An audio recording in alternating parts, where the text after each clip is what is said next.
குருவே சரணம், குருவே துணை. என்னை ஈண்டெடுத்த தாய் தந்தைக்கும் ஜோதிடம் என்னும் மகா உன்னத கலையை கற்றுக் கொடுத்த என்னுடைய குருமார்களுக்கும் நம்மளுடைய தருமபுரி மாவட்ட ஜோதிட நல சங்க நிர்வாகிகளுக்கும் மற்றும் சக உறுப்பினர்களுக்கும் மேலும் இந்த சேனலை பார்த்து கொண்டிருக்கும் பொதுமக்களுக்கும் என்னுடைய வணக்கத்தை தெரிவித்துக் கொள்கிறேன். இந்த பதிவுல பாத்தீங்கன்னா செவ்வாய் தோஷம். இன்னைக்கு பல்வேறு மக்கள்ல செவ்வாய் தோஷம் தான் அப்படின்னு சொல்லிட்டு இன்னைக்கு மிகப்பெரிய அளவுல ஒரு போராட்டமாவே இருக்குது. செவ்வாய் தோஷம் எங்க கேட்டாலும் செவ்வாய் தோஷம் அப்படின்னு சொல்லிட்டு, இது செவ்வாய் தோஷமா இல்லையா அப்படின்னு முதல்ல நம்ம செவ்வாய் தோஷம் அப்படின்னு பாத்தீங்கன்னா, பொதுவா ஒரு மனிதனுக்கு லக்னத்தை தொட்டு 2, 4, 7, 8, 12 இருந்தா அது செவ்வாய் தோஷம்னு சொல்லிட்டு பொதுவா இது ஒரு பொதுவான ஒரு விதி ஆகும். இந்த பொது விதியை மட்டும் நம்ம வச்சு இது செவ்வாய் தோஷம் நம்ம முடிவா எடுத்துக்கூடாது. இது பார்க்கக்கூடிய பொதுமக்களுக்கும் தான் சொல்றேன், ஜோதிடர்களுக்கும் சேர்த்து தான் சொல்றேன். இப்ப பொதுவா செவ்வாய் தோஷம் அப்படின்னா மேசத்திலேயோ அல்லது விருச்சகத்திலேயோ இருந்தா தோஷம் கிடையாது. காலபுருஷத்துல 12 ராசி கட்டத்துல மேச ராசிலேயோ விருச்சக ராசிலேயோ செவ்வாய் பகவான் பொதுவா இருந்தாவே தோஷம் கிடையாது. அடுத்தது பாத்தீங்கன்னா, செவ்வாயினுடைய நீசம் ஆகக்கூடிய வீடு கடக ராசி. கடக ராசியில் இருந்தாலும் தோஷம் கிடையாது. ஏன் அப்படின்னு கேட்டீங்கன்னா, செவ்வாயினுடைய குணமே வீரியம், அதாவது அதனுடைய போர்ஸ், வேகத்தை குறிக்கக்கூடியது. அது தன்னுடைய லக்னத்துக்கு 4ஆம் இடம் தாய் ஸ்தானம். தாய் கிட்ட போய் அது பவ்யமா தாய் கிட்ட தன்னை இழக்குது.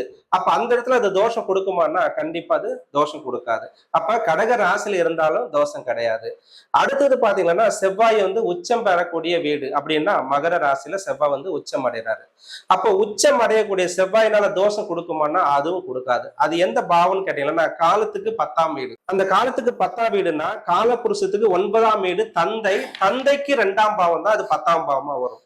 அப்ப அந்த இடத்துல என்னன்னா, தந்தையினுடைய பேச்சுக்கு மதிப்பு தான் அதிகமா இருக்குமே தவிர ஜாதகருக்கு அந்த இடத்துல மதிப்பு கொஞ்சம் குறைவா தான் இருக்கும். அப்ப அந்த இடத்துல என்னன்னா, தந்தையினுடைய சொல்லாற்றல் தான் அந்த இடத்துல வலிமையா இருக்கிறதுனால அந்த இடத்துல இருந்தாலும் தோஷம் கிடையாதுன்றதுக்கான ஒரு கருத்து. அதுக்கப்புறம் பாத்தீங்கன்னா, பொதுவா சிம்மமனைன்றது காலத்துக்கு 5ஆம் பாவம். இந்த பிரபஞ்சத்துக்கு சூரியனுடைய முழுமையான ஆற்றலை கொடுக்கக்கூடியது சிம்ம ராசி. அந்த சிம்மத்துக்கு அதிபதி சூரியன். அந்த சூரியன் வீட்டுல இருந்தாலும் தோஷம் கிடையாது. இது பொது விதிதான். அதுக்கப்புறம் பாத்தீங்கன்னா, செவ்வாய் பகவான் தனுசு மனை குரு பகவான் வீட்டுல இருந்தாலும் தோஷம் கிடையாது. அதுக்கப்புறம் பாத்தீங்கன்னா மீன ராசியில செவ்வாய் பகவான் இருந்தாலும் தோஷம் கிடையாது. இப்ப இவ்வளவு விதி விலக்குகள்லாம் இருக்கும் பொழுது நம்ம பொதுவா தோஷம் எடுத்துக்க முடியுமானா கண்டிப்பா அது முடியாது. அப்ப அதுக்கப்புறம் பாத்தீங்கன்னா, செவ்வாய் பகவான் பாத்தீங்கன்னா குருனுடைய பார்வையில செவ்வாய் 12 ராசி கட்டத்துல எந்த பாவத்துல வேண்டாலும் இருக்கலாம். அது லக்னத்தை தொட்டு 2, 4, 7, 8, 12 இருந்தாலும் சரி, இல்ல வேற பாவங்கள் இருந்தாலும் அதனோட குணங்கள் வெளிப்படுத்தும். இப்ப செவ்வாய் 3ஆம் இடத்துல இருந்தா சகோதரர்கிட்ட அதை வெளிப்படுத்தும். செவ்வாய் 4ஆம் இடத்துல இருக்குதுன்னா அது தாயினுடைய தன்மைக்கு போகும். 5ஆம் இடத்துல இருக்குதுன்னா அது அவங்களுடைய தாத்தா வகையில போகும். அப்படி ஒவ்வொரு இடத்துக்கும் ஒவ்வொரு தன்மைக்கு அந்த செவ்வாயினுடைய காரகம் வேலை செய்யும். அதனால செவ்வாய் எங்க இருந்தாலும் அது குரு பார்த்தா நிவர்த்தி. குருனுடைய பார்வையில் இருந்தாவே அது நிவர்த்தி. அதுக்கப்புறம் பாத்தீங்கன்னா, செவ்வாயினுடைய நட்சத்திரம் அப்படின்னா மிருகசீரிஷம், சித்திரை, அவிட்டம். இந்த நட்சத்திரம் பாத்தீங்கன்னா பொதுவா செவ்வாயினுடைய நட்சத்திரம். செவ்வாய் தன்னுடைய சொந்த நட்சத்திரம் இருந்தா அது தோஷம் கிடையாது. ஏன்னா தனக்கு தானே நம்ம ஏதாவது செஞ்சுக்குவோமா? இப்ப நம்ம இருக்கிறோம், நமக்கு நாமளே நம்ம குத்திக்குவோமானா குத்திக்க மாட்டோம். அப்ப செவ்வாய் தன்னுடைய சுய நட்சத்திரத்தில் இருக்கும் பொழுது அது தோஷத்தை உண்டு பண்ணாது. அதனுடைய காரகத்தன்மை வெளிப்படுத்தும். ஆனால் அதுவே அது பாதகம் செஞ்சுக்காது. அதுக்கப்புறம் பாத்தீங்கன்னா, செவ்வாய் குரு பகவானுடைய நட்சத்திரத்துல இருந்தா தோஷம் கிடையாது. அதாவது புனர்பூசம், விசாகம், பூரட்டாதி. பாருங்க, புனர்பூச நட்சத்திரம் மிதுன ராசியில இருக்கும், கடக ராசிலையும் இருக்கும். அதே போல விசாக நட்சத்திரம் துலாம் ராசிலையும் இருக்கும், விருச்சக ராசிலையும் இருக்கும். அதே போல புரட்டாதி நட்சத்திரம் கும்ப ராசிலையும் இருக்கும், மீன ராசிலையும் இருக்கும். பாருங்க, எல்லாமே அது 12 ராசியுமே ஏதோ ஒரு வகையில தொடர்பு கொள்ளுது. அப்ப 12 ராசி கட்டத்துல செவ்வாய் ஏதோ ஒரு வகையில இருந்தா அது நிவர்த்தியா ஆகுது. அதுக்கப்புறம் பாத்தீங்கன்னா, செவ்வாய் வளர்பிறை சந்திரன். அதாவது சந்திரனுக்கு மட்டும் 2 குணங்கள் இருக்குது. ஒண்ணு தேய்பிறையில இருந்தா ஒரு குணம், 2வது வளர்பிறையில இருந்தா ஒரு குணம். அப்ப வளர்பிறையில இருக்கக்கூடிய சந்திரனுடைய பார்வை பட்டாலும் அது தோஷ நிவர்த்தி ஆகுது. அப்ப இந்த மாதிரி செவ்வாயினுடைய தோஷம் பொதுவாவே நான் சொன்னா முழுமையா செவ்வாய் தோஷம் இல்லைன்னு தான் சொல்ல முடியும். ஒரு 100 குழந்தை பிறக்குதுன்னா அது ஒரு 2 குழந்தைக்கு ஏதோ ஒரு செவ்வாயினுடைய தன்மை இருக்குமே தவிர மீதி 98 குழந்தைகளுக்கு செவ்வாய் தோஷம் இருக்காது. அப்ப நாம என்ன சொல்றோம், பொதுவா 2, 4, 7, 8, 12 இருந்தா அது தோஷம் சொல்லிட்டு இன்னைக்கு நிறைய திருமண வாழ்க்கை தடையா இருக்குது, தாமதமா இருக்குது. நிறைய பேர் திருமண வாழ்க்கைக்காக போராடுறாங்க இந்த செவ்வாய் தோஷத்தினால. அப்ப செவ்வாய் தோஷம் என்பது முழுமையா கிடையாது. அதுக்கப்புறம் பாத்தீங்கன்னா செவ்வாய் பொதுவா பாத்தீங்கன்னா நீர் வீட்டுல நம்ம வந்து ஒரு தோஷம் தான் நம்ம பரிகாரம் பண்றது போறோம். எங்க போறோம்னா ஒரு ஜலத்தை தாண்டி போறோம். ஒரு ஜலம் இருக்க வேண்டிய இடத்துல நம்ம பரிகாரத்துக்கு போறோம். அப்ப நீர் ராசி அப்படின்னா கடகம், விருச்சகம், மீனம். அப்ப இதெல்லாமே நீர் ராசி குறிக்கக்கூடிய அந்த ராசி தான் செவ்வாய்க்கு முழுமையான நிவர்த்தியா இருக்குது. அப்ப இந்த இடத்துல வந்து ஏதோ ஒரு வேளை செவ்வாய் வந்து 4ஆம் இடமோ இல்ல 7ஆம் இடமோ இல்ல 12ஆம் இடமோ அந்த மாதிரி பாவமா அமைஞ்சதுன்னா கூட தோஷம் கிடையாது. அப்ப நம்ம லக்னத்தை தொட்டுதான் இதை நம்ம எடுத்துக்கணுமே தவிர அது முழுமையா தோஷம் கிடையாது. இப்படி செவ்வாய்க்கு பல்வேறு விதத்துல தோஷ நிவர்த்தி இருக்கிறதுனால இன்னைக்கு வந்து பொதுமக்கள் ஆகட்டும் இல்ல ஜோதிடர்கள் ஆகட்டும் பொதுவா 2, 4, 7, 8ல இருந்து அது தோஷம் சொல்லி அது திருமண வாழ்க்கையில ஒதுக்கிடுறாங்க.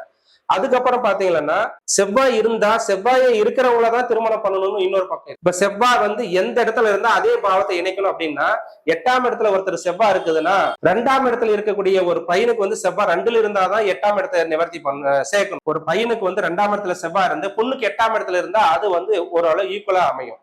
ஆனா 8ஆம் இடத்துல செவ்வாய் இருந்து 8ஆம் இடத்துல செவ்வாயே இருக்கிற மாதிரி அமைச்சா அந்த இடத்துல சரியான வாழ்க்கை அமையாது. அதுக்கப்புறம் பாத்தீங்கன்னா லக்னத்துக்கு 7ஆம் இடத்துல செவ்வாய் இருக்குதுன்னா பையனுக்கோ பொண்ணுக்கோ சேர்க்கக்கூடிய ஜாதகத்துல லக்னத்துல செவ்வாய் தொடர்பு இருந்ததுன்னா அது வந்து திருமண வாழ்க்கையில இணைக்கலாம். இப்படி சமசப்தமா இணைக்கணுமே தவிர ஜோடி ஜோடியா இணைக்கிறதுன்றது சிறப்பா கிடையாது. ஏன் அப்படின்னு கேட்டீங்கன்னா ஒரு செவ்வான்றது வீரிய கிரகம், போர்ஸ் வேகத்தை அதிகரிக்கக்கூடிய கிரகம். இப்ப சம அமைப்பா சேர்த்தனமா 7ல இருந்தா 7லயே இருந்தா நானும் கோல் எடுக்கிறேன் நீயும் கோல் எடுக்கிற 2 பேரும் சண்டை பிடிக்கலாம் அந்த மாதிரி தான் போகுமே தவிர ஒருத்தரை பார்த்து ஒருத்தர் நிவர்த்தி ஆகாது. அப்ப ஒரு கிரகங்கள் பொறுத்த வரைக்கும் நம்ம வந்து அது இணைக்கிறதுலயும் நிறைய வேரியேஷன் இருக்குது. அதையும் பார்த்து இணைக்கிறது நல்லது.